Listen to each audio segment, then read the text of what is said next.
क्या हमारे प्रधानमंत्री आम खाते हैं? ये अरे मैं क्या बनता है ये कहना अभी कठिन लग रहा है। वाह, ऐसा करें ना, ये अपन करें तो कैसा रहेगा? आपको क्या लगता है दीदी? हाँ, साल में आज भी मुझे एक दो कुर्ते खुद सिलेक्ट करने। that is something very big to know about. में गुजराती है ना, क्योंकि गुजराती जो होते हैं वो पैसों के लिए बहुत। आप 3.5 घंटे ही सोते हैं। हेलो गाइस, हमारे एक नए ब्लॉग पर आपका बहुत बहुत स्वागत है। आज का ब्लॉग बहुत मस्त होने वाला है, बहुत ही सुपर हिट होने वाला है। आज हम बॉलीवुड फिल्म अभिनेता अक्षय कुमार और नरेंद्र मोदी जी के बीच में कन्वर्सेशन आपको दिखाने जा रहे हैं और ये पूरी तरह से आप देखिए कितना इंटरेस्टिंग शो होने वाला है। तो ब्लॉग को पूरा देखते रहिए। बहुत ही मेहनत और मशक्कत करने के बाद इस ब्लॉग को तैयार किया गया है। आप लोग पूरा देखिएगा, एंड तक देखिएगा। बहुत ही आनंद आने वाला है, बहुत ही मस्ती आने वाली है और बहुत सारी चीजें सीखने आपको समझने को मिलेंगी। तो ब्लॉग पूरा देखते रहिएगा। चलिए सुनवाते हैं आपको अक्षय कुमार, बॉलीवुड फिल्म अभिनेता और नरेंद्र मोदी जी के बीच के।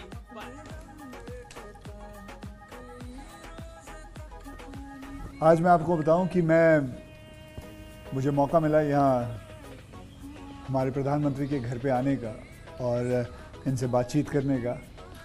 तो मैं कोई पॉलिटिकल क्वेश्चंस नहीं लाया हूँ। मुझे जानना है कि as a person, as a human being, एक इंसान के नाते हमारे जो प्रधानमंत्री हैं वो कैसे हैं, क्या खाते हैं, क्या बातचीत, मतलब उनकी पूरी दिन में जो सब चीज़ें होती हैं, मतलब पॉलिटिक्स को छोड़ के उसके बारे में मैं उनसे जानना चाहूँगा। तो सबसे पहले सर आपका बहुत बहुत धन्यवाद करना चाहता हूँ कि आपने मौका दिया है आपसे बात करने का। मुझे अच्छा लगा कि हम 24 घंटे राजनीति की बातों में ही उलझे रहते हैं, तो आपने हल्की फुल्की बातें और अपॉलिटिकल बातें करने के लिए इच्छा जताई है। मैं नहीं जानता हूँ दर्शकों को कितनी रुचि होगी, लेकिन ज़रूर मैं खुल कर के बातें बताना पसंद करूँ। नहीं, बहुत लोग बहुत कुछ जानना चाहेंगे आपके बारे में, क्योंकि आपके पर्सनल मतलब जो लाइफ होती है, कि जैसे कि मैं आपको बताऊं, मेरा ड्राइवर है, उसकी बेटी, उसने मैं उसको पूछ रहा था कि बेटे तो अगर नरेंद्र मोदी जी को, हमारे प्रधानमंत्री को कोई क्वेश्चन पूछना चाहेगी तो क्या पूछना चाहेगी? तो कमाल का सवाल उसने पूछा कि क्या हमारे प्रधानमंत्री आम खाते हैं? ये भी उसका क्वेश्चन है कि आम खाते हैं, और अगर खाते हैं तो क्या काट के खाते हैं या ऐसे गुठली के साथ खाते हैं? मतलब होता है ना, वॉश बेसिन के ऊपर खड़े होके गुठली के साथ आम खाना, उसका मजा ही कुछ और होता है। तो मैं जानना चाहूँगा कि आप आम खाते हो? एक तो मैं आम खाता भी हूँ और आम खाना मुझे बहुत पसंद भी है। अच्छा। और गुजरात में आम रस की परंपरा भी है। वो तो बहुत। लेकिन जब मैं छोटा था तो वैसे तो कोई आम वाम खरीदना वरीदना तो हमारे लिए कोई उस प्रकार की कोई लग्जरी हमारे फैमिली थी नहीं। लेकिन कभी खेतों में चले जाते थे तो हमारा देश का जो किसान है बड़ा उदार रहता है।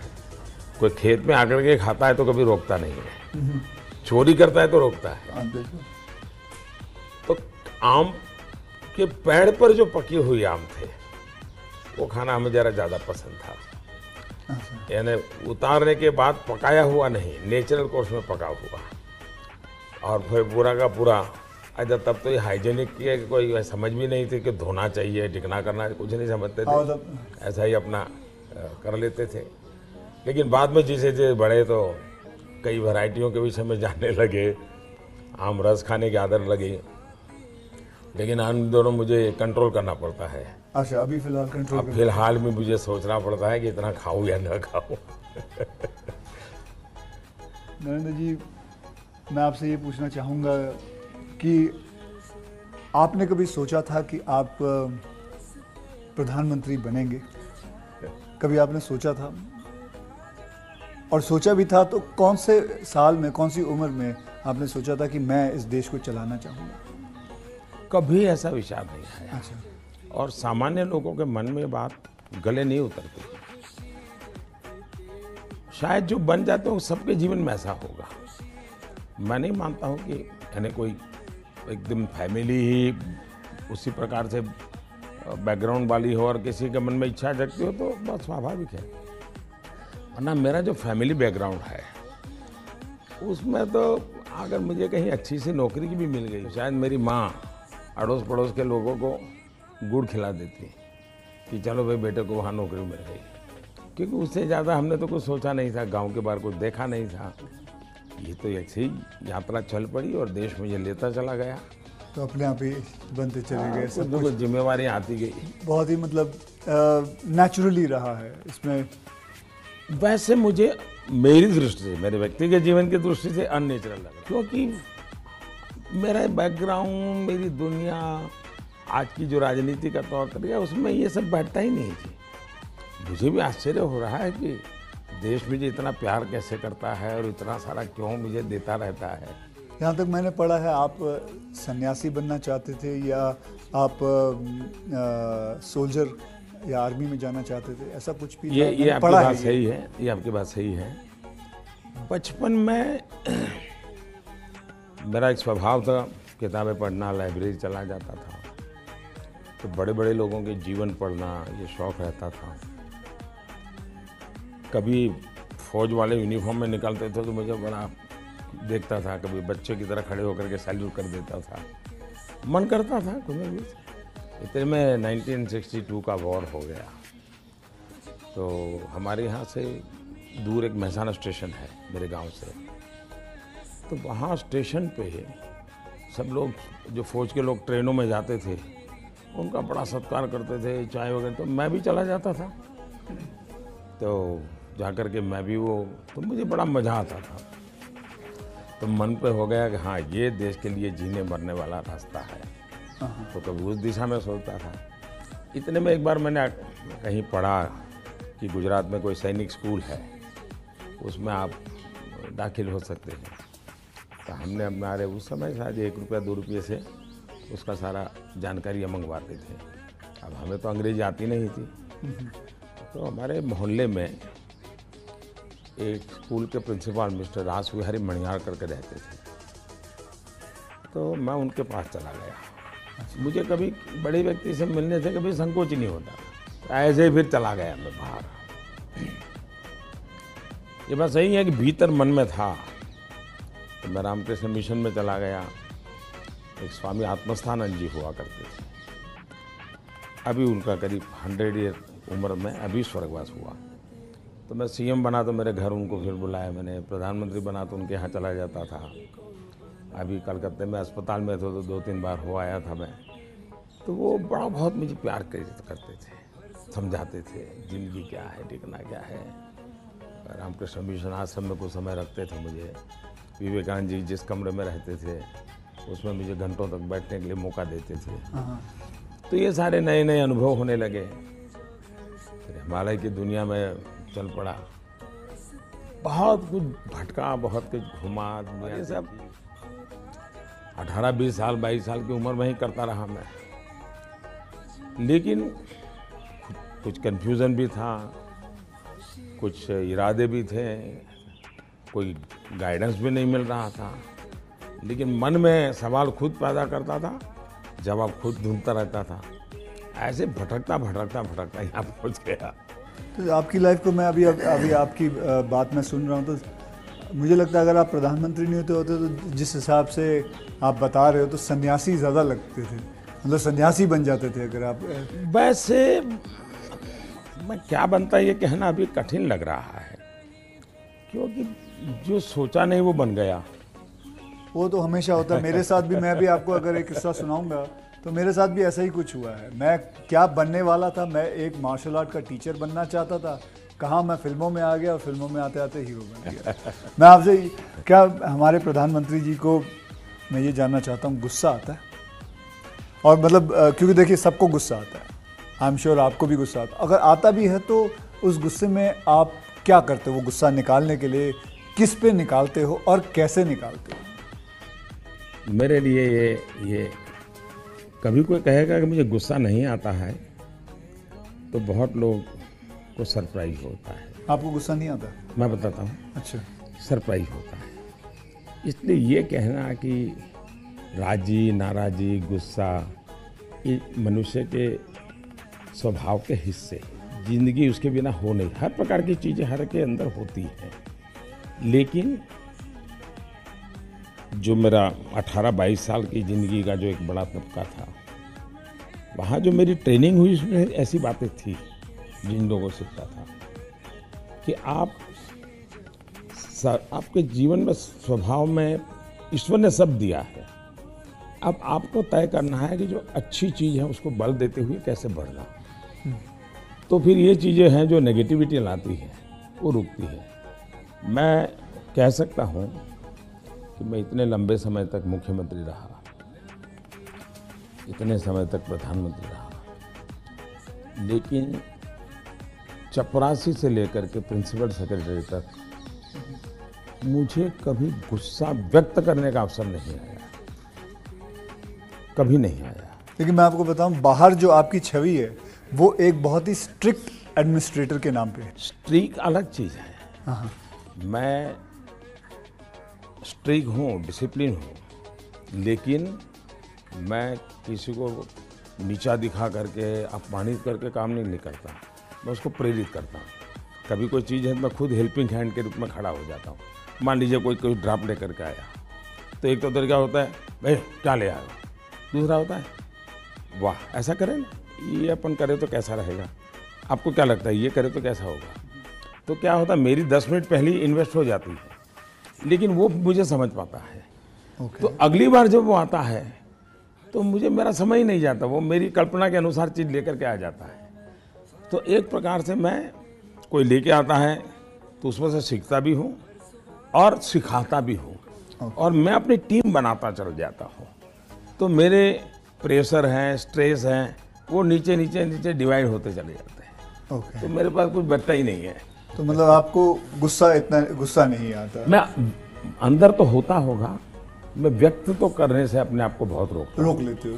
होता क्या है जी, कभी मान लो एक मीटिंग में आपने गुस्सा कर दिया तो मीटिंग का एजेंडा वगैरह सब छूट जाता है। हर एक के मन पे वो 2-3 मिनट की समय रहता है, वही छाया रहता है, वो बहुत नुकसान करता है।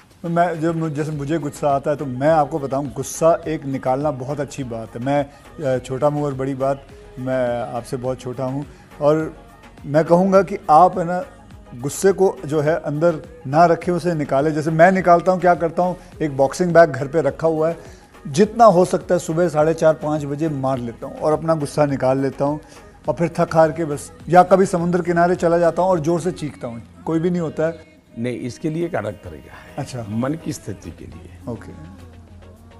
एक तो होता है चेहरे पर, बॉडी पे गुस्सा आना और शब्दों में व्यक्त होना। दूसरा होता है आपके इमोशंस को। मैं अपने अंदर एक चीज डेवलप की थी, ऐसी कोई घटना है जो मुझे पसंद नहीं आई है और मेरा मन करता है कि ऐसा क्यों हुआ। कभी होता था मेरे साथ ऐसा क्यों हुआ, कभी होता था मैंने ऐसा क्यों किया, मुझे ऐसा नहीं करना चाहिए। और कभी ईगो बीच में आता है तो मैं व्यक्त भी नहीं करता हूँ भाई आई एम सॉरी, मेरे से ये गलती हो गई। मनुष्य आता था अकेला, कागज लेकर के बैठता था, उस सारी घटना का वर्णन लिखता था, कैसे हुआ, क्या हुआ, मैंने क्या किया, क्यों किया, खुद ही, और उसमें जस्टिफाई करने की कोशिश नहीं करता था। फिर उसको मैं फाड़ करके फेंक देता, पढ़ता भी नहीं था दोबारा। फिर भी मेरा मन शांत नहीं होता था, पूरी कथा दोबारा लिखता था, 3 पेज, 4 पेज, 5 पेज, उसमें उस सारे घटनाक्रम को डाल के पूरे पेपर पे रख देता, फिर से एक बार जीवंत कर देता था। हाँ। इससे क्या होता था कि वो चीज़ें मेरी जो इमोशंस हैं उस कागज़ के अंदर आकर के, तो मैं एक प्रकार से फिर उस प्रक्रिया के दरमियान जो पहले मुझे सच लगता था कि मैं सच हूँ, 2-3 बार लिखते के बाद मुझे लगता है नहीं ये गलत है, मैं सच नहीं था, मैं ही गलत था। अच्छा, ये मैं आइडेंटिफाई कर लेता हूँ उसमें से। तो मतलब ये आपका तरीका है? हाँ, ये आप लेकिन अब वो नहीं रहा, इतना समय नहीं है। अच्छा, यानी मैंने अपने आप को ट्रेन उस प्रकार से किया था। से इतना बड़ा आपका घर है, जैसे मैं अपने घर पे अपनी माँ के साथ रहता हूँ, आपका मन करता है सर आपकी माँ, आपके भाई, आपके सारे जितने भी रिश्तेदार हैं आपके साथ घर पे रहें? पहला है कि अगर मैं पीएम बनकर के घर से निकला होता तो स्वाभाविक रूप से मेरा मन रहता है कि भाई सब वही रहे। मैं एक जिंदगी की बहुत छोटी आयु में सब कुछ छोड़ चुका हूँ, बहुत छोटी आयु मन नहीं करता माँ हुए हैं। बहुत छोटी आयु में छोड़ दिया। ओके। छोड़ दिया उसके कारण वो जिंदगी ऐसी थी जो टोटली डिटैच बन गई। और इसलिए जिसको कहे लगाव, मोह, माया, क्योंकि मेरी वो जो जिंदगी में जो घर छोड़ करके निकल गया था, वो जो ट्रेनिंग हुई वो उस प्रकार की हुई। और उसके कारण एक अवस्था के बाद छोड़ना है तो मुश्किल जाता है। उस समय जब छोड़ा तब तकलीफ हुई होगी, लेकिन अब जिंदगी वो बन गई। लेकिन फिर भी कभी माँ को बुला लिया था मैंने, कुछ दिन उनके साथ बिताए थे मैंने। पर फिर भी जैसे मेरी माँ मुझे कहता है, भाई तुम मेरे पीछे क्यों समय खराब करते हो, और मैं यहाँ क्या करूँगी तुम्हारे साथ रह के। मैं अपना चली जाती हूँ, मैं अपने पुराने गांव के जो लोग हैं कभी यहाँ मिलने आते तो बातें होती है, अपनी बातें होती, तुम्हारे साथ मैं क्या बात करूँ। तो स्वाभाविक है किसी का मन मेरे साथ नहीं, मैं समय नहीं देता। जितने दिन माँ यहाँ रही मैं अपनी शेड्यूल में ही लगा रहता था, तो एक आध बार साथ में खाना खा लेता था। फिर मुझे भी कभी पेन होता था कि मैं रात को 12 बजे आता हूँ तो माँ को दुख हो रहा है कि क्या कर रहा है। मुझे अभी भी याद है, मैं आपसे जब पहली बार आपसे जब मैं मिला था, तो मैं गुजरात में आपसे पहली बार मिला था जब आप वहाँ सीएम थे। तो उस वक्त एक या दो मतलब मैंने आपको एक दो चुटकुले सुनाए थे और आपने भी मुझे एक चुटकुला सुनाया था। तो मैं ये जानना चाहता हूँ कि आपका ह्यूमर अब प्रधानमंत्री बनने के बाद इंटैक्ट है? आप ह्यूमर मेरे परिवार में मेरी एक विशेषता, मैंने जैसे आपको बताया आपकी छवि बहुत स्ट्रिक्ट है। आपका मतलब मैंने आपके जो साथ में जो काम करते हैं कई लोगों से ऐसे बातचीत करते वक्त वो बातें यार बड़ा काम करवाते हैं, तो वो जो एक बहुत स्ट्रिक्ट एडमिनिस्ट्रेटर, एक स्ट्रिक्ट हेडमास्टर, ऐसा लगता है मतलब हाथ में छड़ी होगी उनके। तो अभी भी आपका ह्यूमर एक बात तो ये जो छवि बनाई गई वो सही नहीं है। अच्छा, वो अलग बात है, सही नहीं है। और कोई ये कहता है कि मैं काम करवाता हूँ, शायद वो सही रूप में एनालिसिस नहीं कर रहे जी। वो ये कहे कि हाँ काम बहुत करना पड़ता है, उसमें सच्चाई है। ओके। लेकिन मैं किसी को दबाव नहीं करता हूँ। लेकिन वो जब खुद मुझको देखते हैं, पहले जैसे ऑफिस से आमतौर पे प्रधानमंत्री 6-7 बजे निकल जाते थे, दोपहर में भी 1-2 घंटे वो ऑफिस में नहीं रहते थे। मैं सुबह से जाता हूँ, देर रात तक बैठता हूँ, तो वो भी देखते हैं कि भाई ये खुद मेहनत करते हैं। तो फिर उनको लगता है कि ये कोई हमसे मजदूरी नहीं करवाते, वो खुद बैठते हैं। तो कोई काम है तो मैं रात को 11 बजे फ़ोन करूँगा, अरे भाई उसका क्या हुआ, तो उनको लगता है कि ये अभी भी काम कर रहा है। तो एक प्रकार से एक टीम का स्पिरिट बन जाता है, एक वर्क कल्चर आप डेवलप करते हैं। मेरे आसपास में एक वर्क कल्चर डेवलप होता है और वो मैं खुद काम करता रहता हूँ, उसके कारण होता है। स्ट्रिक्टनेस, डिसिप्लिन थोपने से नहीं आती है, क्योंकि मैं जिंदगी मैंने ह्यूमन रिसोर्स डेवलपमेंट में ही अपनी ज़िंदगी खपाई है। आप लोगों को अच्छा झूठ बोल कर इम्प्रेस भी नहीं करते, वो सब देखते हैं आपको कि या बात ऐसी करते हो, करते ऐसे हो। तो आप जैसे हैं वैसे रहो और उनसे काम करिए। हाँ, मैं काम के समय काम में रहता हूँ, इसलिए इधर उधर की बातें समय खराब नहीं करता हूँ। दूसरा, मान लीजिए मैं मीटिंग कर रहा हूँ और कोई मोबाइल फ़ोन अपना समय बिगाड़ रहा है, तो मैं फिर उनकी तरफ जा, अच्छा बताइए अभी मैं जो विचार कह रहा था क्या हुआ, उनका ध्यान नहीं था। तो उनको लगता था मोबाइल फ़ोन में मैं ट्विटर देख रहा था। तो तब से मेरी मीटिंग में लोग समझ गए कि मोबाइल फ़ोन नहीं जाना चाहिए। मैं किसी से भी मिलता हूँ, कोई भी व्यक्ति आएगा, मेरा कभी बीच में फ़ोन नहीं आता है। मैं किसी को नहीं कहता। मानता हूँ, मैं भी आपसे 2-3 बार मिला हूँ, आपने मतलब इट इज। तो ये मैंने डिसिप्लिन खुद के जीवन में लाया, तो सामने वाले को लगता है कि यार ये टोटली मेरे लिए डेडिकेटेड टाइम था, इन्होंने कोई उपयोग नहीं किया।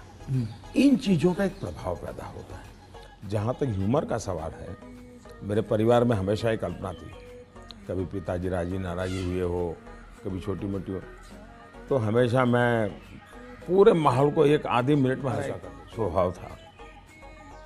आज भी मुझे वो करने का मज़ा आता है, शब्दों से खेलना वगैरह। पर अब क्या हो गया है जी, हर चीज़ के अलग अर्थ निकाले जाते हैं, आधा अधूरा वाक्य उठा करके उछाल दिया जाता है। तो अब डर लगता है कि That's where it is. कहीं जा करके इरादा वो नहीं होता है, हंसी मजाक कहावत सब होना चाहिए, लेकिन अब दुरुपयोग हो जाता है तो डर लगता है। आज ये सोशल मीडिया की वजह से लोग कोई भी शब्द कुछ भी उल्टा सीधा करवा सोशल के, मीडिया के बजाय टीआरपी वाले, परेशानी टीआरपी वाले करते हैं। तो आप जरा अपना ह्यूमर को बचा के रखते हो, लेकिन अपने दोस्तों के साथ आपके जो दोस्त हाँ, वो तो आज भी चलता है जी। मेरी कैबिनेट मीटिंग का ब्रीफिंग होता है, तो मेरे जो जूनियर अफसर हैं, वैसे वो बेचारे संकोच करते हैं, क्योंकि उनके लिए पीएम जो एक ऑरा बना हुआ है दुनिया में, वो तो बड़ा अलग है। मैंने वो ऑरा रखा नहीं है, मैं दोस्ताना करता हूँ, तो मैं उनको चुटकुले सुनाता रहता हूँ कभी कभी। तो ऑपोजिशन पार्टी में आपके कोई दोस्त हैं? बहुत दोस्त हैं, बहुत अच्छे दोस्त, आप अभी भी उनके साथ कभी चाय पीना? बहुत अच्छे दोस्त हैं। हम लोग साल में 1-2 बार साथ खाना भी खाते हैं। अच्छा। हाँ, अब खैर वो फॉर्मल होता है, क्योंकि हम तो कैमरा में देखते हैं, हम तो मीडिया के साथ, मीडिया जो दिखाती है हम तो वही देखते हैं, हमको तो पता ही नहीं होता। बहुत पहले की बात है, जी। तब तो मैं मुख्यमंत्री भी नहीं था, लेकिन किसी काम से मैं शायद पार्लियामेंट गया था, और गुलाम नबी आज़ाद और मैं बड़े दोस्ताना अंदाज में गप्पे मार रहे थे। फिर हम बाहर निकलते तो मीडिया वालों ने पूछा, कह रहे यार आप लोग इतने पक्के दोस्त मारते हो, तो तुम तो बोले आरएसएस वाले हो, एक गुलाम नबी से तुम्हारी दोस्ती कैसे? हाँ। तो फिर गुलाम नबी ने अच्छा जवाब दिया। हम दोनों खड़े थे, तो कहा देखो भाई, बाहर जो आप लोग सोचते हो ऐसा नहीं है, शायद एक फैमिली के रूप में हम लोग जितने जुड़े हुए हैं सभी दल के लोग, हाँ। वो शायद बाहर कल्पना नहीं कर सकते। आपको हैरानी होगी, और वैसे मैं ये बोलूँगा तो चुनाव में मेरा नुकसान भी हो सकता है। लेकिन ये ममता दीदी, हाँ। साल में आज भी मुझे 1-2 कुर्ते खुद सिलेक्ट करने जाती है, और मेरे लिए 1-2 कुर्ते भेजती है। That is something very big to know about. Sir, अच्छा, वो मिठाई भी, बांग्लादेश के प्रधानमंत्री हैं शेख हसीना जी, तो मेरा दौरा हुआ तो ऐसे ही बंगाली मिठाइयों की चर्चा चली, तो आज भी वो साल में 3-4 बार कोई न कोई बंगाली नई मिठाई होगी तो स्पेशली ढाका से मुझे भेज देती। अच्छा, वहाँ से। हाँ, स्पेशली बड़ा आग्रह करके। तो ममता दीदी को पता चला, तो वो भी साल में 1-2 बार मेरे लिए कुछ न कुछ बंगाली मिठाई जरूर भेज देती है। मोदी जी, मैं आपसे एक बात जानना चाहूँगा। मैंने ये सुना है, जब मैं पिछली बारी आई थिंक पिछले साल मैंने ये सुना था कि जब आप गुजरात के सीएम से आप निकल के आप प्राइम मिनिस्टर जब बने थे, तो आपकी जो जमा पूंजी थी आपके बैंक में करीबन 21 लाख रुपए थे, और वो 21 लाख आपने अपने स्टाफ की बच्चियों के नाम पे एफडी या उनको बांट दिए थे। तो आज मैं जानना चाहूँगा, आप नहीं भी जवाब दे सकते हैं, आज आपका बैंक बैलेंस कितना है? एक तो ये आधी अधूरी बात है। अच्छा। आधी अधूरी इसलिए है कि जब मैं गुजरात से सीएम के रूप में निकला, वैसे मेरा कोई बैंक अकाउंट नहीं था। सीएम बनने के बाद एमएलए बना तो मेरा तनख्वाह आना शुरू हो गया। आपकी बैंक अकाउंट नहीं? उसके पहले नहीं था कुछ। अच्छा, हाँ, एक बचपन में निकाला था, तो वो भी एक बड़ी लंबी कथा है। मेरी स्कूल में, वहाँ मेरे गांव में एक देना बैंक का ब्रांच खुला, तो स्कूल के अंदर वो देना बैंक के लोग आए थे। उन्होंने सब बच्चों को एक गुल्लड़ देते, कुल्लड़ बोलते,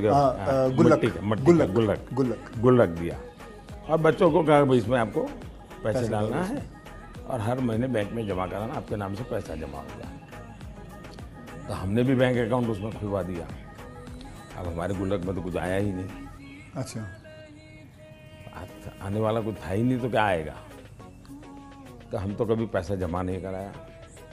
अब गांव छोड़ के चले गए हम, बैंक में हमारा अकाउंट बना रहा, तो उनको हर साल वो कैरी फॉरवर्ड करना पड़ता था, लिखा पट्टी करनी पड़ती थी। तो वो मुझे ढूंढते रहते थे कि इसका बैंक अकाउंट बंद करना है, इसको बुलाए कहाँ से।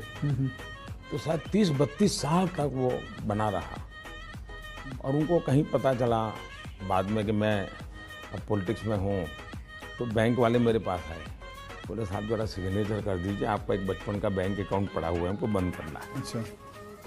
तो मेरी बैंक अकाउंट से दुनिया ये रही। लेकिन जब मैं सीएम बना, एमएलए बना, तो फिर जो वेतन मिलता है वो आना शुरू हो गया।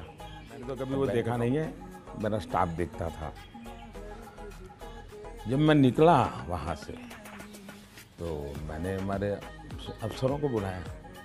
मैंने कहा भाई मेरा तो है नहीं, मैं ले जाके क्या करूँगा, मुझे तो कोई उपयोग है नहीं, तो मैं ये दे देना चाहता हूँ। तो उन्होंने कहा कि भाई ऐसा मत कीजिए। मैं कहा भाई मैं करूँगा क्या इसलिए जाकर। तो खैर अफसर लोग मेरी इज्जत करते थे तो ज़्यादा बहस नहीं की, चले गए। शाम को एक सीनियर अफसर को लेकर के आए मिलने के लिए। फिर उन सब ने तीन लोग थे, ये समझाया, बोले देखो मोदी जी ठीक है आपको ज़रूरत नहीं पड़े, लेकिन आपके पर इतने कोर्ट केसेस चल रहे हैं गुजरात में, वकील भी इतने महंगे होंगे हैं, आपको कभी न कभी पैसों की ज़रूरत पड़ेगी, पद पर तो कब रहोगे, कितना रहोगे आप। और बाद में बोले कोई नहीं देगा आपको। तो हमारी प्रार्थना है कि तो ऐसा मत कीजिए। तो मैंने कहा क्या करूं। बोले ठीक है आपकी इच्छा है तो कुछ हिस्सा दीजिए। तो उसमें से मैंने फिर 21 लाख रुपया दिया।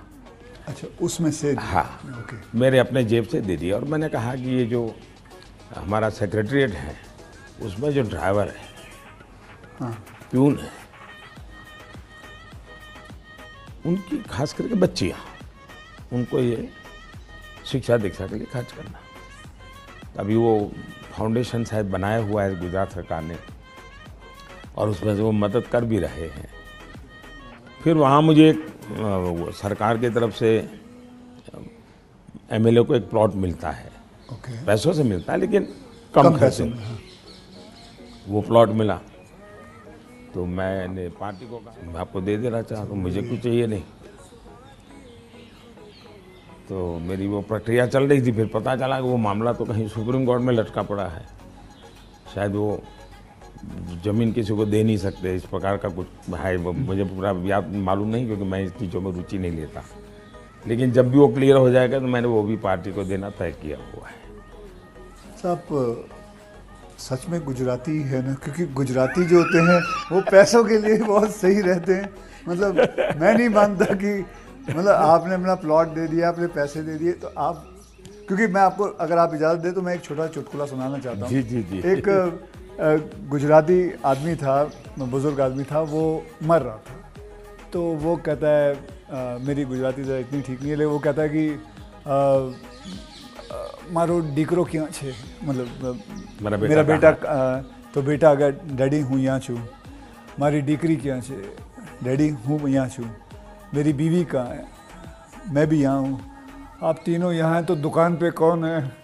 तो सारे के सारे इधर ही आ गए हो, तो मेरे दुकान पे कौन है? क्योंकि मैं मानने को तैयार नहीं हूँ कि, क्योंकि मैंने देखा है गुजरात, मेरे बहुत सारे गुजराती दोस्त हैं, गुजराती जो होते हैं वो अपने पैसों को बहुत सही संभाल के रखते हैं, वो अपने पैसों से दूर नहीं रहते। मैं आपको एक चुटकुला सुना दूँ। चलो ठीक है, ये बहुत बड़ी बात। ओके, हमारे यहाँ चुटकुला चलता है कि एक बार प्लेटफॉर्म पर ट्रेन आई, रेलवे ट्रेन में। हाँ, तो ऊपर ही बर्थ पे कोई पैसेंजर सोया हुआ था।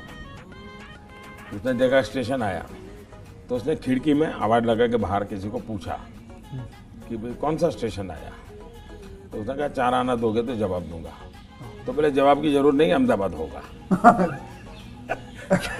समझ गया मैं, बिल्कुल। तो ये बिल्कुल बात सही एक है। और एक बताता हूँ, ये किसी की आलोचना करने के लिए नहीं है, लेकिन कोई भी अर्थ निकाल सकता है, और ये सत्य घटना में से बना है। बहुत साल पहले, वैसे मेरी जिंदगी ऐसी थी, ये हाफ स्लीव का कुर्ता और पैजामा, जूते और थैला, यही से मैं रेलवे में भटकता रहता था और दाढ़ी रहती थी। तो मैं पुणे स्टेशन पे उतरा। अच्छा, और मेरे पास ज़्यादा सामान तो था नहीं, मेरा एक वो झोला था, एक अखबार था हाथ में। तो मैं पैदल चला जा रहा था, मुझे पुणे में आरएसएस दफ्तर में जाना था। तो मैं पैदल ही जा रहा था। तो एक ऑटो रिक्शा वाला धीरे धीरे धीरे धीरे साथ चलता गया। फिर करीब 100-200 मीटर गया होगा और उसने मेरा ध्यान गया, मैं कहीं ऐसे कैसे चला रहा हूँ स्लोली मेरी स्पीड से। मैंने कहा भाई आपकी ऑटो रिक्शा खराब है, क्या प्रॉब्लम है आपका? तो कह रहा था आप नहीं बैठोगे? मैं कहा क्यों, मैं तो पैदल जा रहा हूँ। तो बोले आप समाजवादी हैं? मैं कहा नहीं, मैं तो अहमदाबादी हूँ। हाँ। तो मैंने कहा क्यों समाजवादी क्यों? ये बोले समाजवादी लोग, बोले हमारे पुणे के समाजवादी जो लोग हैं वो स्टेशन में पब्लिक के सामने ऑटो रिक्शा में नहीं बैठते हैं, दूर जाके गुपचुप बैठ जाते हैं। ऐसा क्यों? लोगों को इम्प्रेशन रहे कि वो मेहनत करते हैं, सादगी वाले हैं। ओके, अच्छा। तो बोले मुझे भी लगा शायद आप समाजवादी हैं तो औरों की तरह आप भी थोड़ी देर के बाद बैठ जाओगे। तो बोले इसलिए मैं चल रहा था। तो जब उसने मुझे पूछा आप समाजवादी हो तो मेरा तुरंत जवाब। आइए सर, एक थोड़ा चलते चलते बात करें आपसे। सर, आपसे मैं पूछना चाहता हूँ कि अगर आपको कभी एक अलादीन का चिराग बन जाए और जिन कहे कि आपके 3 विशेष हैं, तो वो आपके 3 विशेष क्या होंगे? देखिए, अलाउद्दीन चिराग मुझे मिल जाए और सचमुच में उसके पास ताकत होगी जी।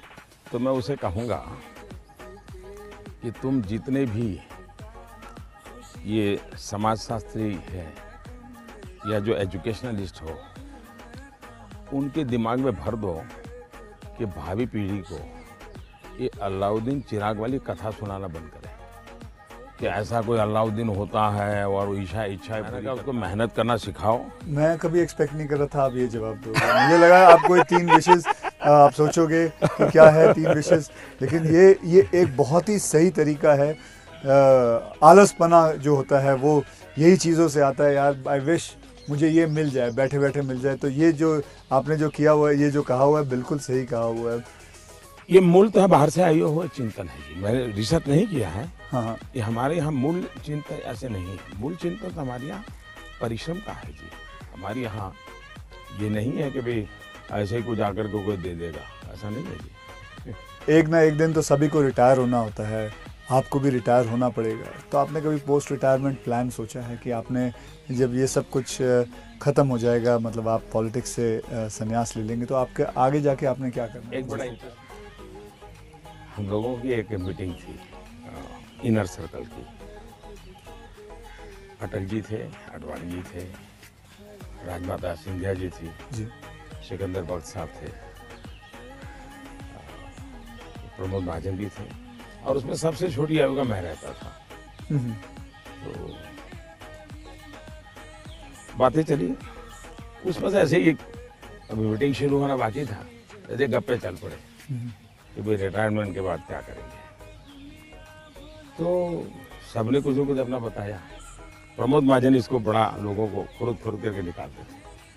अच्छा, प्रमोद जी की व्यक्तित्व की विशेषता थी, उनका जीवन बड़ा विविधताओं से भरा था। अनेक प्रकार की एक्टिविटी से वो अपने आप को जोड़े रखते थे। मुझे पूछा, मैं कहा मेरे लिए तो बड़ा कठिन है क्योंकि मुझे कुछ नहीं आता है, मैंने कभी इस सारी चीज़ों में सोचा ही नहीं। मैंने तो जब जो जिम्मेवारी मिले उसी को जिंदगी माना है, जिम्मेवारी ही मेरी जिंदगी। मुझे कल्पना ही नहीं होती है कि मेरे इसमें समय बिताने के लिए कुछ करना पड़ेगा, मुझे अपने आप को एंगेज रखने के लिए कुछ करना पड़ेगा। और इसलिए मैं कभी नहीं मेरे मन में विचार आया और न ही मैं सोचता हूँ। और मुझे पक्का लगता है शरीर का कण कण और जीवन का पल पल किसी न किसी मिशन में ही खपाऊंगा। ये आपने सोचा हुआ है? ये शायद सोचना नहीं है जी, मेरे पास इसके सिवाय कुछ मुझे पर कौशल्य ही नहीं है। मैं जिस हिसाब से आप बताते हो कि मुझे लगता है आप ज़िंदगी में, मतलब जब सीएम से यहाँ जब पीएम बने थे, तो मैं ये जानना चाहूँगा कि सबसे वैल्यूबल चीज़ आप क्या लेके आए थे यहाँ इस घर के अंदर सबसे वैल्यूबल चीज़ आपकी क्या रही थी? अगर मैं, वैसे ये पूरी बातचीत आपने पहले ही मुझे कहा कि मैं तो कोई राजनीति की चर्चा करना नहीं चाहता, नहीं, लेकिन कुछ मात्रा में मैं कह सकता हूँ कि प्रधानमंत्री बनते समय शायद और प्रधानमंत्रियों को ये बेनिफिट नहीं मिला है जो मुझे मिला है। देश में इतने प्रधानमंत्री हो गए, जी।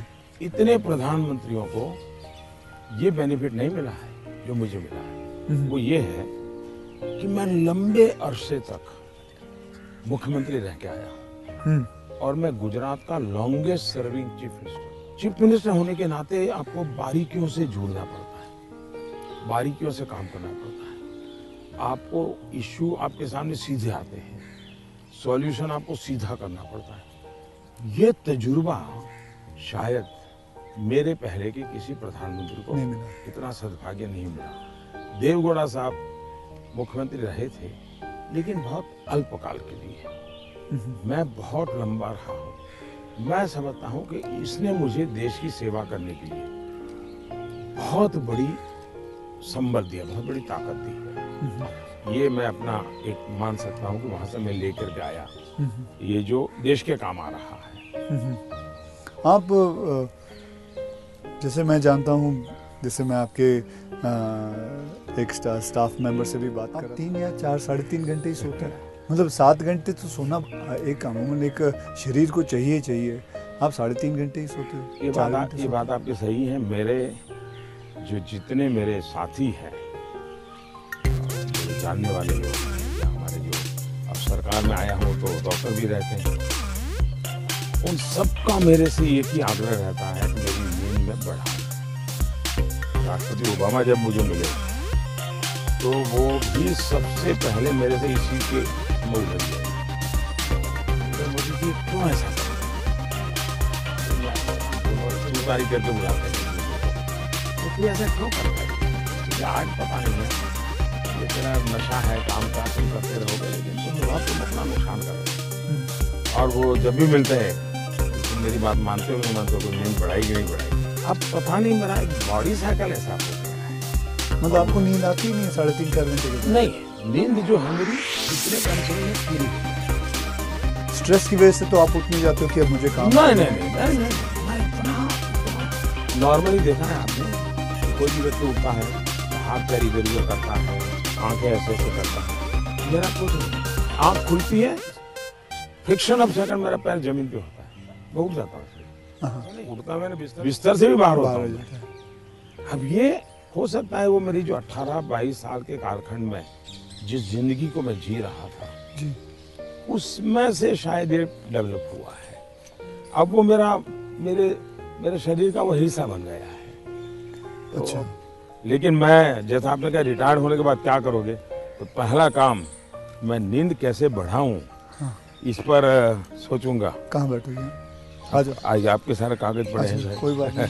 तो आपको कभी, मैं ये जानना चाहूँगा, वैसे कई लोग जानना चाहेंगे कि नरेंद्र मोदी जी को जब जुकाम लगता है तो वो क्या लेते हैं? आप हैरान होंगे, मैं बहुत ही, फिर वही कहूँगा, मैं ऐसी कठिन जिंदगी जी करके आया हूँ। तो डॉक्टर क्या होता है, ये महंगी दवाइयाँ क्या होती हैं, सोफिस्टिकेटेड क्या होता है, वो सब। आप आयुर्वेदिक पे बहुत विश्वास करते हैं? मैं बताता हूँ आयुर्वेद के बजाय कैसी जिंदगी है। अब आप जब पहाड़ चढ़ते हैं तो पैर तो दर्द करते ही हैं, कितनी आंधी हो, लेकिन ऊंचाइयों पर जाते हो तो अब जो अकेला इंसान है वो क्या करेगा? कुछ नहीं करा ऐसे सकता, वैसे किसी तो को होते नहीं है, क्या फिजियोथेरेपी नहीं करा सकता, हाँ। मसाज नहीं करवा सकता। अब मैं क्या करता था जी, मेरे कंधे में हमेशा एक ये जो असम का गमछा होता है ना, हाँ। ये गमछा मेरे पास रहता था ऐसा, तो मैं जैसे उसको ऐसे पैर पे बांध देता था पूरा, और बीच में एक छोटी लकड़ी तोड़ करके पैर से लगा देता था। फिर इसको मैं कर्व करता था, अच्छा। तो प्रेशर आता था। ऐसा पूरे बॉडी को मैं अपना मसाज खुद ऐसा तरीका रखता था। तो ऐसी चीज़ें मैं इवॉल्व करता था अपने लिए। मैं बहुत साल पहले कैलाश यात्रा पे गया था पैदल, टोटल यात्रा करीब 1000 किलोमीटर का था, पैदल गया। कुछ और भी लोग थे, बड़े धनी लोग भी वहाँ कभी कभी यात्रा में आते थे। अब बहुत बड़े बड़े महंगे वो चमड़ी बचाने के लिए सब लेकर के आए हुए थे। मेरे पास तो कुछ था, मेरे पास कैस्टर ऑयल था, और वो भी रॉ सीधा वो घानी से निकाला हुआ, निकाला हुआ। तो उसकी स्मेल भी बहुत खराब होती है। तो मैं उसी को लगाता था। अब ये लोग 5वें 6ठे दिन मुंह नहीं धो सकते, क्योंकि उनकी चमड़ी जल करके चीर करके लटक गई थी, तो वो बड़े परेशान रहते थे। और मुझे कुछ नहीं होता, बोला मैं तेज तल्ला रहता था। तो मुझे पूछने लगे कि आप क्या करते हो? बोला कहा कुछ नहीं, मैं कैस्टर ऑयल लगाता हूँ मैं। तो रात को हम जब पहाड़ चढ़ करके रात्रि मुकाम होता था, हर को एक एक बूंद कैस्टर ऑयल में से ले जाता था। जुकाम होता है देखो, मैं गर्म पानी पूरा समय पीता, गर्म पानी। गर्म पानी, उसमें दूसरा- कोई शहद या कुछ नहीं, कुछ सिंपल गर्म पानी। दूसरा हो सके तो फास्टिंग करता। अच्छा। फास्टिंग यानी एकदम से सिवाय पानी कुछ नहीं, 1-2 दिन 24 घंटे 48 घंटे ज़्यादा नहीं करना पड़ता। तीसरा, ये सरसों का तेल होता है, उसको थोड़ा गर्म करके रात को 2-3 बूंद डाल देता है। जलन बहुत होती है, लेकिन ये मेरा 1-2 दिन में क्लियर कर देता है। तो ऐसे ही जीने की आदत है। मैं कुछ चीज़ें करता हूँ, वो मैं पूछना चाहूँगा आपसे। मैंने चीज़ फॉलो की है, जिसको कहते हैं कि 7-12-5 × 40, यानी 7 बजे मैं ब्रेकफास्ट कर लेता हूँ, 12 बजे मैं अपना लंच खा लेता हूँ और 5 बजे डिनर खा लेता हूँ। और × 40 यानी कि जब भी एक गस्सा खाता हूँ उसे 40 बार चबाना है। तो ये मैंने अपने शास्त्रों में पढ़ा है, कई लोगों से बात की है। तो आप इससे सहमत हैं? बिल्कुल सहमत हूँ, और ये बिल्कुल सही रास्ता आपने चुना हुआ है। हमारे देश में मूल आदत यही है। हाँ, ये वेस्टर्न जो वर्ल्ड आया, उसने फिर धीरे धीरे इसमें ये बदलाव किया कि लोग, वरना हमारा किसान आज भी गांव में सूर्यास्त के पहले, चीनी लेना सर? मैं नहीं लेता जी। नहीं, सूर्यास्त के पहले थैंक यू। खाना खा लेता है। और दिन में भी आपने देखा होगा, किसान सुबह एक प्रकार से, वो किसको आप नाश्ता कहते हैं, लेकिन एक्चुअली उसका वो लंच जैसा ही होता है। हाँ। वो काफ़ी मात्रा में बड़े बड़े रोटी और सब्जी या चटनी कुछ लेकर के खेत चला जाता। दिन में थोड़ा सा लेकर के उसकी पत्नी सर पे कुछ रख करके जाती है। वो पूरा भोजन नहीं होता है, हाँ हाँ। थोड़ा होता है। ये आज भी हमारे देश में परंपरा है ये। आपका एक फैशन स्टेटमेंट बहुत बढ़िया है, मतलब दाढ़ी वाड़ी एकदम सही किया हुआ। और मतलब कभी कभी मैं देखता हूँ आप हाफ स्लीव कुर्ता पहनते हैं, ज़्यादा करके हाफ स्लीव कुर्ता पहनते हैं। तो ये जो फैशन, ये जो है, ये जो आपकी जो शेविंग और ये सब, क्या ये मतलब फैशन जो है, ये आपने खुद ने किया है या आपने किसी को? आपने बहुत अच्छा सवाल पूछा। जैसे मैं बहुत स्ट्रिक हूँ, गुस्सा करता हूँ, ये जो एक छवि बनाई गई है, जैसे दूसरी छवि मेरे इन कपड़ों की दुनिया को लेकर के बनाई गई है। दरअसल क्या है, मैं छोटी बैग में मेरी जिंदगी थी और मैं ट्रैवलिंग करता रहता था। जी, आपने बताया झोले में। और तो मैं देखता था, सीएम बना तब तक मैं कपड़े खुद धोया। ओके। कभी मैंने कपड़े, तो फिर मैंने किसी सोचा कि लंबी बाहें रखता हूँ तो मुझे इतना ज़्यादा धोना पड़ता है। दूसरा मेरे बैग में वो जगह ज़्यादा लेता है, तो मैंने खुद ही काट दिया था। अच्छा, वो जगह ज़्यादा लेता है इसलिए आपने इसको मैंने काट दिया था। ओके। अब वो बात, वो फैशन बढ़ गया जी। ये बात सही है कि मैं ढंग से रहना, ये मेरी प्रकृति थी। शायद एक कारण ये भी था कि गरीबी के कारण कभी कभी इन्फीरियरिटी फील होती थी लोगों के बीच में। तो उसको ओवरकम करने के लिए शायद साइकोलॉजी पढ़ी होगी बचपन में, ऐसा मुझे लगता है। तो मैं क्या करता था, अब हमारे घर में वो प्रेस करने के लिए कुछ था नहीं, तो मैं ये बर्तन का जो लोटा रहता है उसमें कोयला भर देता था, गर्म कोयला, और उसी से कपड़ों को प्रेस करता था और पहन के जाता था। लेकिन जूते नहीं थे। तो मेरे एक मामा एक दिन आए घर पे, तो पता नहीं उनका मन कर गया, तो उन्होंने मेरे लिए जूते ला दिए। तो एक कैनवास के सफ़ेद जूते हैं ना, जी हाँ छोटे थे, शायद उस समय तो 8-10 रुपये मिलते होंगे, वो ले आए। तो मैंने देखा थोड़े दिन में तो गंदे होना शुरू हो गए। तो मैं क्या करता था, क्लासरूम में सब बच्चे चले जाते थे, मैं रुका रहता था। अब टीचर जो ब्लैक बोर्ड पे लिखता है ना, तो बाद में जो छोटा चॉकस्टिक का टुकड़ा रह जाता है वो ऐसे ही फेंक देता है। हाँ हाँ हाँ हाँ हाँ। तो मैं उसको इकट्ठा करता था, वो चॉकस्टिक के टुकड़े वो ले आता था, और हर दिन सुबह चॉकस्टिक जूतों पे लगा देता था। हाँ हाँ हाँ, मैं समझ गया। और डेली ये मैंने कई बार आपसे मिला हूँ, आप घड़ी जो है वो अभी तो आपने सही पहनी हुई है, लेकिन घड़ी आप ज्यादा करके ऐसे पहनते हो। घड़ी मैं ऐसे ही पहनता हूँ, क्योंकि मुझे मीटिंगों में बैठना पड़ता है ना, हाँ। तो मैं नहीं चाहता हूँ किसी को पता चले कि मैं ऐसे घड़ी देख रहा हूँ, उसको इंसल्ट फील होता है। अच्छा। तो मैं उसके सम्मान के लिए हमेशा कॉन्शियस रहता हूँ कि ऐसे चोरी छुपे से घड़ी देख लेता हूँ।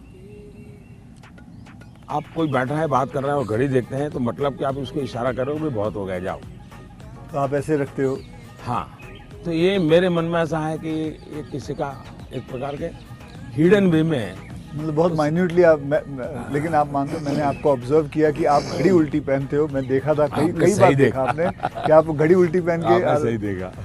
मोदी जी, मैं आपसे ये जानना चाहूँगा कि ये जो सोशल मीडिया का आजकल तो पूरा ज़माना है, एंड मैंने देखा है कि आप काफ़ी एक्टिव रहते हैं, लेकिन जो आपको लोग प्रश्न पूछते हैं या लोग आपसे बात करते हैं, तो आप खुद देखते हो ट्विटर या इंस्टाग्राम, ये सारी चीज़ें आप देखते हो सर? मैं ज़रूर देखता हूँ, और एक प्रकार से उससे मुझे बाहर की बहुत प्रकार की जानकारियाँ मिलती हैं जी। और मैं आपका भी ट्विटर देखता हूँ और ट्विंकल खन्ना जी का भी ट्विटर देखता हूँ, और कभी कभी तो मुझे लगता है कि वो जो मेरे पर गुस्सा निकालती है ट्विटर पे, तो उसके कारण आपके पारिवारिक जीवन में बड़ी शांति रहती होगी। उनका पूरा गुस्सा मेरे पर निकल जाता होगा। हाँ। इसलिए आपको बड़ा आराम रहता, सुकून मिलता होगा। तो मैं आपके लिए इस प्रकार से काम आया हूँ, खास करके ट्विंकल जी के लिए। और शायद ट्विंकल जी को पता नहीं होगा, उनके नाना जी चिनू भाई, उनसे मैं मिला बहुत पहले।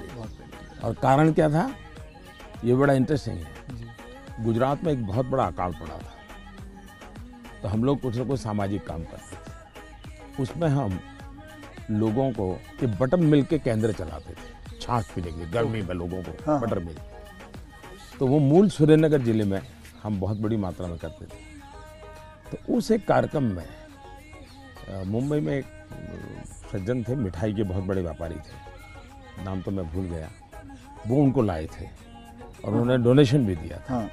और हमने ऐसे छाछ केंद्र चालू किए थे बटर मिल्क के। बहुत बड़ी मात्रा में, जैसे पानी की परब रहती है वैसे छाछ की परब रहती थी, और हर गरीब व्यक्ति वो।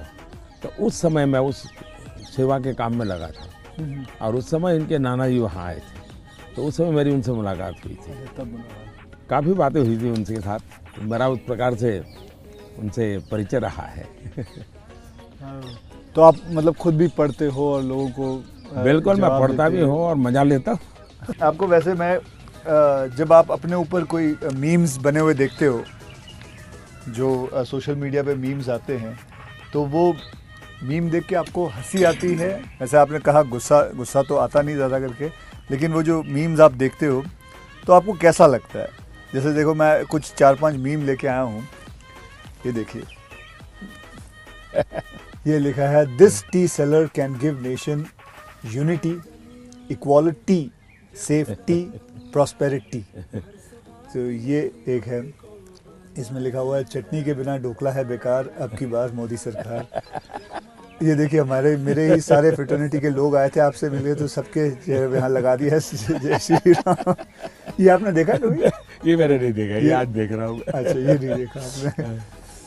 तो ये रोहित शेट्टी जो है, ये एक्शन डायरेक्टर हैं, मीट्स नरेंद्र मोदी जी, और अगले दिन आपको उन पर इतना असर पड़ा, सीधा मोटरसाइकिल लिया आपने, निकल पड़े। तो ये मीम देख के आपको कैसा लगता है? मैं एंजॉय करता हूँ। मैं उसमें मोदी को कम देखता हूँ, क्रिएटिविटी को ज़्यादा देखता हूँ। मुझे उस क्रिएटिविटी के प्रति यानी मेरा घोर भी विरोध होगा ये बड़ा मजा आता, क्या बड़े सटीक तरीके से कहा है उसने। मतलब बहुत अच्छे क्रिएटिविटी उनकी है, मतलब क्या सोचते हैं ये लोग और यूं झटके में सोच लेते हैं। हाँ हाँ, फिक्शन ऑफ सेकंड जी। मैं आपको बताऊं, आप और मैं भी बात कर रहे हैं जब सोशल मीडिया का ये सबसे बड़ा बेनिफिट मुझे ये है कि मुझे कॉमन मैन की जो सेंस है, हाँ, उसकी जो क्रिएटिविटी है, उसका एनालिसिस है, ये समझने में बड़ा, वरना क्या होता है, ये बनी बनाई लोगों की जो परोसी हुई चीज होती थी जी, 5 स्टार फूड जैसा होता था वो, ये एक प्रकार से फुटपाथ पर का जो चने चबेने और पकौड़ा होता है, हाँ हाँ, वैसा सोशल मीडिया का मटेरियल होता है। फिनिश नहीं होता, लेकिन उसमें से आपको सच्चाई हाथ लग जाती है। मैं तो ये वेट कर रहा हूँ जब ये आएगा तो इसके ऊपर भी बड़े मीम्स बनेंगे। हाँ, इसके ऊपर भी बड़े मीम्स बनेंगे। तो आप तो खैर तैयार है, मैं मुझे मेरे लिए पहली बार होगा। इंटेंशन से आपको चुभे इसलिए करते हैं जी, जानबूझ करके। उस समय आपने अपने आप को संतुलित रखने से उसके सारे इरादे फेल हो जाते हैं हाँ हाँ, और वो उसकी नींद हराम कर देते हैं। अगर आप उसको रिएक्ट करते हैं, रिस्पॉन्ड करते हैं, तो उसको मजा आ जाता है। हाँ। लेकिन देखा छोड़ दिया तो उसकी नींद खराब है। मैंने इतनी मेहनत की, इतना मोदी जी के बाल नोचने वाली चीज की, मोदी की कोई हो ही नहीं रहा है, तो वो परेशान हो जाता है। हाँ, फिर वो अपना बंद भी कर देता है थोड़ी देर बाद। ये भी बात सही है। बस सर, आपसे बात करके मुझे बहुत बहुत मज़ा आता है। आपसे मैं 2-3 बार पहले भी मिल चुका हूँ और आज मुझे मौका मिला है आपसे वार्तालाप करने का, आपसे बातचीत करने का, तो बहुत अच्छा लगता है। As a human being and not as a prime minister, as a human being you are a lovely person, you are a person जिसने ज़िंदगी में सब कुछ देखा है, झेला है, पाया है और खोया भी है, और सैक्रिफाइस आपकी ज़िंदगी के, ये मेरा एनालिसिस है जो मैं आपसे अभी बात करके मेरा एनालिसिस है कि आपकी ज़िंदगी के आपने बहुत सैक्रिफाइसेस भी किए हैं। सो आई एम ग्लैड दैट मुझे ये मौका मिला है आपसे बातचीत करने का। क्या आप मंथली आपकी जो सैलरी में से कुछ आप अपनी माता जी को भेजते हैं? ऐसा है कि हमारी माता जी खुद मुझे देती है आज भी। अच्छा, वो भेजती हैं? आज देती है। जैसे जब भी मिलने जाऊंगा तो 1.25 रुपया वो पक्का मेरे हाथ में देती है आज भी। अच्छा, और वो हमसे कभी अपेक्षा नहीं करती, कभी अपेक्षा नहीं करती, उनको जरूरत भी नहीं है। दूसरा, शायद मैं एक ऐसा मुख्यमंत्री भी रहा और एक ऐसा प्रधानमंत्री रहा हूँ, मेरे परिवार का कोई खर्चा सरकार पर नहीं है, वरना बाकियों को परिवार का मेडिकल हेल्प मिलता है, सब मेरे परिवार कुछ लेता नहीं, कुछ नहीं। मैंने, हाँ, ये बात है बिल्कुल। तो ये एक प्रकार से, लेकिन इसका मतलब ये नहीं कि कोई माँ के प्रति लगाव नहीं, ऐसा नहीं है, लेकिन जीवन ही ऐसा बन गया है कि मैंने अपने आप परिवार, पूरा देश को अपना परिवार बना लिया है, इसी में लगा रहता हूँ, यही काम करता रहता हूँ। मोदी जी, मैं ये जानना चाहूँगा कि आपको मतलब बचपन में ऐसा कौन सा खेल था जो आप खेलते थे? मैं बचपन में संघ की शाखाओं में जाता था। अच्छा, संघ की शाखाओं में बड़े अच्छे वैज्ञानिक खेल होते हैं, अच्छा, बड़े वैज्ञानिक, जिसमें टीम स्पिरिट आए, जिसमें जैसे एक खेल होता है, ये सब सर्कल में बैठते हैं, फिर जो ये हमारा लीडर होता है वो पूछता है आपकी राइट साइड पर जो बैठा है उसकी एक क्वालिटी बताओ। अब है तो खेल, लेकिन आपको उसके कारण कॉन्शियसनेस आता है कि हाँ भाई दूसरे के गुणों को देखना चाहिए। अब खेलते खेलते ही डेवलपमेंट होता है इंसान का, और इसलिए मुझे बचपन में संघ की शाखाओं में खेलों के द्वारा टीम स्पिरिट क्या होती है, रिस्पॉन्सिबिलिटी शेयर करना क्या होता है, ये खेल है संघ में, बहुत बढ़िया खेल है। वो परंपरागत खेल है, कोई संघ वालों ने ढूंढे ऐसा मैं नहीं कह रहा, ये बहुत बहुत काम आते हैं। दूसरा, मैं योगा से ज़्यादा जुड़ गया, फिजिकल एक्टिविटी के रूप में कहे तो, लेकिन मैं इंडिविजुअल खेल के बजाय ग्रुप वाले खेल को हमेशा पसंद करता हूं, क्योंकि वो एक प्रकार से आपके व्यक्तित्व को अलग से डेवलप करते हैं। जो इंडिविजुअल खेल होता है वो आपको एक अलग प्रकार का डेवलपमेंट करता है, जो गलत करता है ऐसा मैं नहीं कह रहा, लेकिन अलग प्रकार का। टीम के अंदर खेलने से अलग प्रकार का होता है। आपको एडजस्ट करना पड़ता है, आपको साथ चलना पड़ता है, आपको किसी की लीडरशिप करनी होती है, आपको सबॉर्डिनेट को संभालना होता है। तो जिंदगी जीने के लिए ग्रुप वाले गेम्स खेलने चाहिए। ओके। इंडिविजुअल कितना ही हम बढ़े चल जाए, लेकिन ग्रुप वाले खेल जरूर खेलना चाहिए, ये मेरा मत रहता है। जी, आपने कभी गुल्ली डंडा खेला? बिल्कुल खेलता था गुल्ली गाँव डंडा में। हाँ, हमारे यहाँ गांव में खेलते थे। फिर कंचे खेलते थे। हाँ, लेकिन ज़्यादातर मैं तैरने के लिए चला जाता था। मुझे पानी पसंद था, अच्छा। तो तैरने के लिए चला जाता था। दो कारण थे। एक तो मेरे परिवार के सारे कपड़े मैं धोता था, परिवार के सभी सदस्यों के। अच्छा। तो तालाब में ही पानी था, तो हम तालाब में चले जाते थे। तो उसके कारण स्वाभाविक मेरा स्विमिंग सीख गया, स्विमिंग कर लेता था। हाँ। तो मेरे शरीर के जो अगर मूलभूत कहें डेवलपमेंट, बॉडी डेवलपमेंट जिसको कहें, वो शायद स्विमिंग से हुआ है। वो गांव वाला स्विमिंग जो जी, समझ गया। अपने गांव में तालाबों में, नहर हो गई, तालाब हो गया वहाँ हाँ, की। उसी में। मुझे अभी याद है जब आपका मैंने एक यूनाइटेड नेशन में एक पहली जो स्पीच देखी थी आपकी, आई थिंक 2014 में दी थी। मैं प्रधानमंत्री बना और सितंबर में गया था। सितंबर में गए थे। तो आपने जब आपने इतने सारे स्पीचेस दिए हैं हिंदुस्तान का, जो वर्ल्ड वाइड पूरी दुनिया, तो वर यू नर्वस? क्या मेरे प्रधानमंत्री नरेंद्र मोदी जी नर्वस थे उस दिन? मेरा प्रॉब्लम ओवर कॉन्फिडेंस का है। अच्छा, उल्टा था। उल्टा था। और हुआ क्या कि मैंने मन में सोचा था कि ये मेरा फ्रेमवर्क रहेगा बोलने का। जब जहाज में यहाँ से जा रहा था, हमारे अफसरों ने मुझे ब्रीफिंग भी किया था। जब मैं अमेरिका पहुँचा तो हमारी फॉरेन मिनिस्टर सुषमा जी, उनकी मीटिंगें ज़्यादा होती थी, तो उनको पहले जाना पड़ता है, तो पहले गई हुई थी। तो पहुंचने के बाद ही मेरा कोई दूसरे दिन कार्यक्रम था।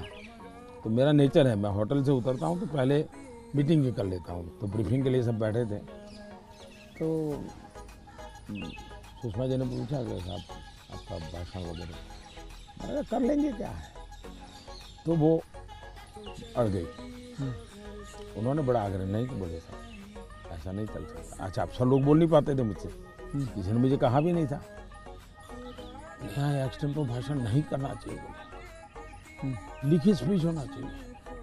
कभी मैं तो न किसी को लिखने के लिए कहा है, न मैंने लिखा है, मैं तो हर जगह वैसे ही करता हूँ।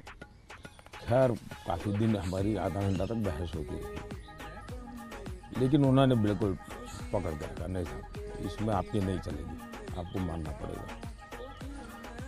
क्या करेंगे? मैंने कहा मैं अपना बता देता हूँ मुझे क्या बोलना है। तो मैंने वहीं पर उस दिन मैंने कहा इसके आधार पर आप बना दीजिए। फिर वो स्पीच तैयार हुई। अब मुझे स्पीच प्रॉब्लम नहीं था, पढ़ना ये प्रॉब्लम था। मतलब पढ़ना यानी पढ़ कर के बोलना, वो मैंने कभी आपको देखा मुझे नहीं। बहुत दिक्कत होती है जी, बहुत दिक्कत होती है। मेरा थॉट प्रोसेस इतना तेज चलता है। तो मेरा वो पहला भाषण जो है, हाँ, वो पढ़ कर के मैं क्या हो, यानी एक्चुअली पढ़ रहा हूँ मैं। आपने देखा होगा मेरे हाथ में हाँ। कागज है।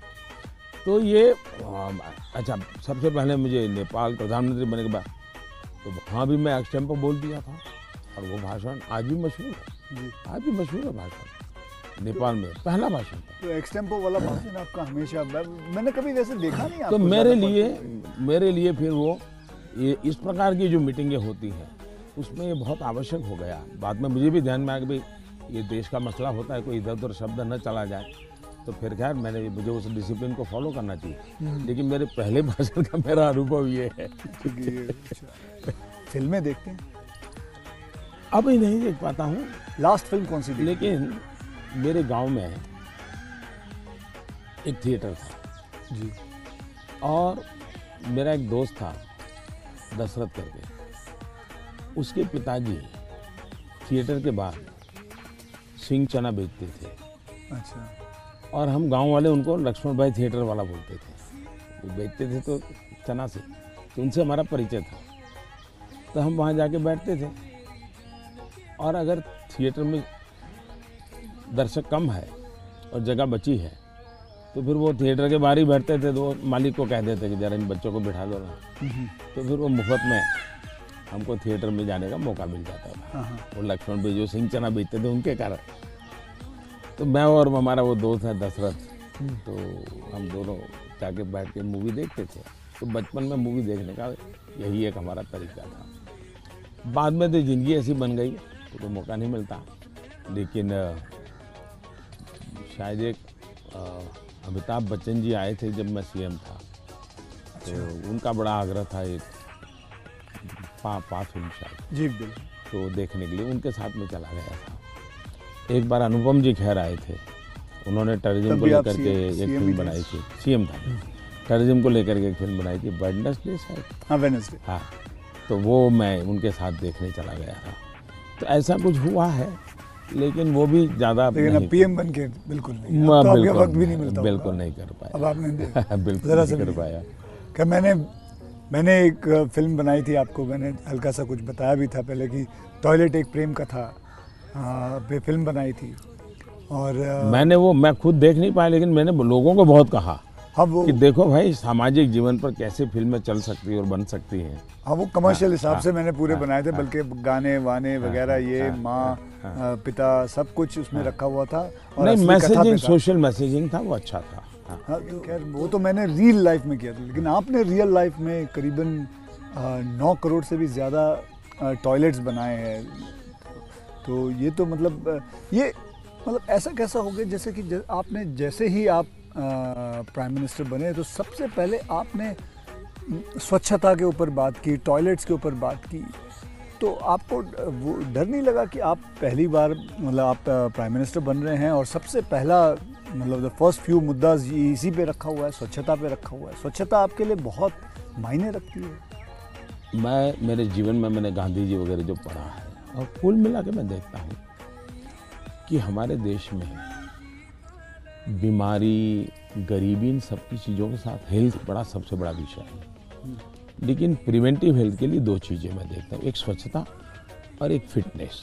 आप अपने शरीर को फिट रखिए, बनाइए, तो बाकी आर्थिक रूप से बोझ बनता नहीं है ज़िंदगी, उस प्रकार से जिए। पर्सनल हाइजीन में तो हमारे यहाँ शास्त्रों के कारण, संस्कारों के कारण, घर में आओ तो पैर धो करके आओ, हाथ धो, मंदिर में जाते हो तो नहा करके जाओ, सब बहुत सिखाया जाता है। सोशल हाइजीन के प्रति हम उदासीन। और भारत जैसा देश दुनिया में, अगर इतना बड़ा दुनिया को देने के लिए टूरिज्म डेवलप नहीं हो रहा है, एक कारण है गंदगी जी। वैसे भी किसी भी समाज के लिए शोभा नहीं देता है, तो मेरे मन में एक बड़ी चीड़ है, और मैंने सोचा इसको एक जन आंदोलन बना देना चाहिए, और देश को गर्व होना चाहिए, हम लोगों को गर्व होना चाहिए कि हमारे देशवासियों ने इस कार्यक्रम को अपना बना लिया। और ये 9 करोड़ टॉयलेट बन जाना, 2014 के पहले 38% रूरल सैनिटेशन था, 98% हो गया। जी। मतलब देश तैयार था, और मुझे खुशी है कि देश ने किया है। मैं तो कौन होता हूँ करने वाला जी, देश ने चीज़ को उठा ली। आप एज अ प्राइम मिनिस्टर आप कभी चिल एकदम आराम करते हैं, मतलब कुछ आराम से बैठ के यूं बैठे हैं गार्डन में सोच रहे हैं, बस ऐसे ही कुछ नहीं, चिल आउट के लिए मेरी एक आदत है, मुझे अब कर नहीं पाता हूँ, लेकिन मेरा बड़ा स्वभाव रहा है। एक तो मुझे सुबह 5 बजे चाय पीने की आदत है, बिना शक्कर, चीनी में लेता नहीं, हाँ चीनी लेता नहीं। अच्छा, नहीं लेता, मुझे कोई प्रॉब्लम नहीं है, लेकिन आदत तो नहीं लेता हूँ। दूसरा, मुझे शाम को 6 बजे, दिन में किसी के साथ कटसी के लिए बैठ गया, थोड़ा ले लिया, 2 घूंट, तो अलग बात है, चाय की आदत नहीं है, लेकिन शाम को 6 बजे मुझे चाय की, मेरी बॉडी रिक्वायर कर रही है। लेकिन वो मुझे तब मज़ा आता है, मैं छत के नीचे नहीं हूँ, सीधा आसमान से मेरा संपर्क होना चाहिए, खुले में बैठा हूँ, अकेला बैठा हूँ, और वहाँ आराम से चाय पीता हूँ, ये मुझे बहुत पसंद आता है। और वो जगह कौन सी है? यहाँ भी मैं कर लेता हूँ, और मेरे ऑफिस के उसमें भी कर लेता हूँ। अच्छा। लेकिन जो साउथ ब्लॉक का ऑफिस है वहाँ संभव नहीं है, वहाँ तो एकदम से वो बंद कमरा है, लेकिन ये मेरी पसंद की जगह काम है। दूसरा, एक चीज़ मैंने बहुत की थी, और जो जैसा आपने कहा रिटायरमेंट के बाद क्या करोगे, तो उस काम को ज़्यादा करूँगा। पहले मैं रेगुलर करता था, मैं कभी दिवाली नहीं मनाता था जी। अच्छा, नहीं। मैं दिवाली में 4-5 दिन कहीं चला जाता था, और 5 दिन के लिए मेरी जो रिक्वायरमेंट रहती थी, पानी वगैरह, वो साथ ले लेता था, और वो भी मैं उठा, और मैं पहले रिसर्च करके रखता था, कहीं जंगलों में कोई जहाँ इंसान ना हो, लेकिन पीने के लिए शुद्ध पानी अवेलेबल हो, ऐसी जगह ढूंढता था और वहाँ जाके मैं रहता था। कभी पेड़ के नीचे, क्या कोई खंडहर कोई मिल गया तो उसमें पड़ा रहता था। अच्छा, उस समय में तो टीवी वगैरह तो थे ही नहीं, रेडियो भी मैं साथ नहीं रखता था, ना अखबार, ना कुछ नहीं, कागज पेन भी नहीं, किताब भी नहीं, कुछ नहीं। और 5 दिन मैं ऐसे ही अकेला रहता था, प्रकृति को देखना। एक प्रकार से मेरा वो कार्यक्रम का नाम था, मैं मुझसे मिलने जाता हूँ। मैं मुझसे मिलने जाता हूँ, ऐसा है मेरा। वो मेरी जिंदगी में बहुत बड़ी ताकत देने वाली चीज़ है। तो कई वर्षों तक अब नहीं कर पाता हूँ, अब तो क्या SPG वगैरह ऐसा कवर हो गया है, जिंदगी अलग हो जाती है, लेकिन बहुत सालों तक मैं नहीं किया है। और मैं उससे बहुत ताकत पाता था और जो विचार आए आने देता था। किसी विचार को टिकना है तो टिकना, कुछ लिखता भी नहीं था, ऐसे ही रहता था। तो यही मेरा एक तरीका रहता था। आपका मेरे में कॉमन यही है कि आप चाय बेचते थे और मैं जी वेटर था। दोनों के आप और मेरे में ये भी है कि हम दोनों के कोई गॉडफादर नहीं थे, हम अपनी ज़िंदगी अपने टर्म्स और कंडीशंस पे बनाई है बस। तो ये रहा है बस। जब मैं चाय बेचता था बहुत कुछ सीखने को मिला मुझे, बहुत लोगों से मिलने का मौका मिलता था, हर एक के स्वभाव को समझता था। बिना कारण जो चाय पीने वाला है गुस्सा करता था, डांट देता था, तो इन चीज़ों को सीखने में बहुत काम आया। लेकिन एक चीज़ मैंने बहुत मज़ेदार है मेरी ज़िंदगी की, मैं जब लोगों से हिंदी में बात करता हूँ तो बहुत सरप्राइज करते हैं मुझे। हमारे सिकंदर बख्श साहब थे, बीजेपी के लीडर, वो मुझे हमेशा कह रहे हैं, यार मोदी तू इतनी बढ़िया हिंदी कैसे बोल लेता है, तू तो बोले गुज्जू है। ये तेरा मुरारजी, वो दोस्त था ना, है तो बहुत बढ़िया आयु के थे, बोले तेरा मुरारजी इतने साल तक यहाँ रहा लेकिन उसको हिंदी बोलना नहीं आता है, ऐसा मुझे। तो उसका कारण ये था कि मैं चाय बेचता था तो मेरे गांव में ये जो ट्रेनें तो बहुत कम आती थी, लेकिन ये जो मालगाड़ी होती है, जो माल ढोती है, वो ज़्यादा आती। और मुंबई में जो भैंसों का तबेले रहते, जो दूध बेचने वाले लोग हैं, वो क्या करते हैं, दूध जब भैंस देती है तब तक मुंबई में रखते हैं, बाद में वो गांव में आके छोड़ देते हैं। वो भैंसों को लाना ले जाना एक बड़ा कारोबार चलता था। तो वो आते थे और वो बेचारे घास वास उसी में भरते थे, उसी में रहते थे और भैंसों को ले जाते थे। एक व्यक्ति आएगा तो 3-4 दिन रहना पड़ता था। हम उनको चाय चाहिए, हम चाय देते थे। उनसे बातें करते करते मैं हिंदी सीख गया। अच्छा, फिर वो क्या करते थे, अपना म्यूजिक की कुछ चीज़ें ले आते थे, तो शाम को वो चौपाइयाँ अपना भजन कीर्तन करते रहते, तो मैं कभी जाके बैठ जाता था। तो मुझे उसके कारण नॉर्थ के कल्चर से परिचय आया। तो एक प्रकार से चाय ने मुझे ये लैंग्वेज सिखा दी। तो आप ये जो सॉन्ग की बात आई, आप कभी कोई हिंदी गाना गुनगुनाते हो अकेले में? गुनगुनाना तो नहीं होता है, लेकिन मैं जब चाहता तो मेरे मन पे जो कुछ गीत है, ज्योति कलश छल के, या ये पवन वेग से उड़ने वाले घोड़े, ऐसे जो गीत थे बहुत पुराने, तो बहुत अच्छे लगते थे। आज के कोई गाने नहीं गुनगुना? आज तो पता ही नहीं मुझे, आज तो पता ही नहीं मुझे। बात करके चलिए, देश के लोगों के लिए काम आएगा कुछ बातें नई ये बहुत सारी चीज़ें काम आएंगी इसमें, बहुत सारी चीज़ें। लेकिन मुझे अच्छा ये लगा कि ये चुनावी आपाधापी तू मैमे के बीच ये भी एक कुछ पल होता है। तो जो आप पूछते हैं ना कैसे रिलैक्स होते हो, ये भी तरीका है रिलैक्स होने का। जैसा कि आपने देखा कि ब्लॉग कितना मस्त लगा आपको, कमेंट के माध्यम से जरूर बताइए कि आपका इस तरह का ब्लॉग आपको कैसा लगा। तो चलिए आज के इस ब्लॉग को यहीं पर खत्म करते हैं।